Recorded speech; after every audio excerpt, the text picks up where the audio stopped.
করতেন? শ্রী শ্রী হরিচাঁদ ঠাকুর কোনো ঠাকুর বা দেবতার পূজা করতেন, না আলাদা কোনো উপাসনা ছিল? ছোট্ট ছোট্ট উত্তর। বাহ, সুন্দর কথা। হরিচাঁদ ঠাকুর পুজো করতেন।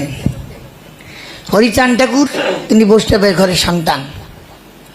বৈষ্ণব যে জন সর্বোচ্চে তার আসন, রোহিতাস মুচি তার প্রমাণ।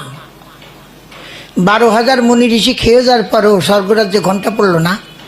আর রোহিতাস মুচি সেবার করার সঙ্গে সঙ্গেই দেবী দেবা বলতে যারা ছিলেন তারা ঘণ্টা বাজালেন এবং পুষ্পবৃষ্টি পরিবেশন করলেন। তাহলে বৈষ্ণবের আসন সর্বোচ্চ, কথা ঠিক। তারই সন্তান হরি ঠাকুর। তো হরি ঠাকুর জন্মেছিলেন 1218 সালে 29শে ফাল্গুন। তিনি জন্মমত্ত পরিচয় দিয়েছিলেন আমি হরি। উনি বাল্যকালে ওনার বাবা বৈষ্ণব, তিনি বকুলতলা বসতেন, বসে নাম জপ করতেন। তো ওনার বাবা মাঝে মাঝে মহোৎসবে কীর্তনে যাইতেন। তা তখন উনি একদিনে একটু শখ করে মনে মনে চিন্তা করলেন যে বাবা বকুলতলা বসে, আমি একটু বসে আমার পূর্ব স্মৃতিটি জাগাই। তাই তিনি বকুলতলা বসেছিলেন আর মুখে প্রভাতের রোদ এসে পড়েছে।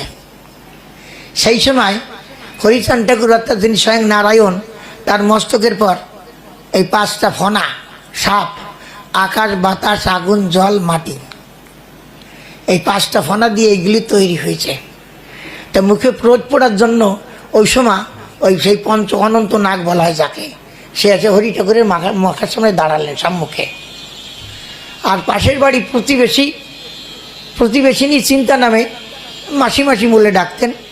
তাই অন্নপূর্ণা দেবী অর্থাৎ হরি ঠাকুর মা, তার গৃহে যে ডেকি ছিল চিড়েকোঠা, ওটা ছিল বাঁশের মোনাই। চিড়ে করলে চিড়ে ভাঙতো না, চিড়ে ভালো সুন্দর থাকতো।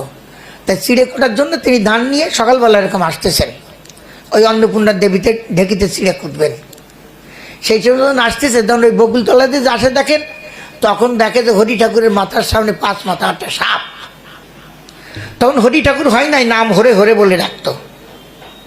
ওই দেখে ওই মায়ের অর্থাৎ চিন্তা মাসির তার কাকের ধামা পড়ে ধান পড়ে যায় সব। দৌড়ে এসে ছুটে এসে বলে, ওদের দিল দেখছে আয়, তোর ছেলে তো মানুষ নয়। তোর ছেলে হরি যখন বকুলতলা বসেছে, তখন চক্ষু মুদে ধ্যানে মগন, হ্যাঁ বসে আছে কি চিন্তায়, ওদের দিলে দেখছে আয়, তোর ছেলে তো মানুষ নয়। তোর ছেলের কি রঙ্গ আছে? তার মস্তকে ভুজঙ্গন আছে। তার নাই একটা ফোনা, তার দেখতে আছে 5টা ফোনা, দেখলে গায়ে কাটা দেয়। ওদের দিলে দেখছে আয়।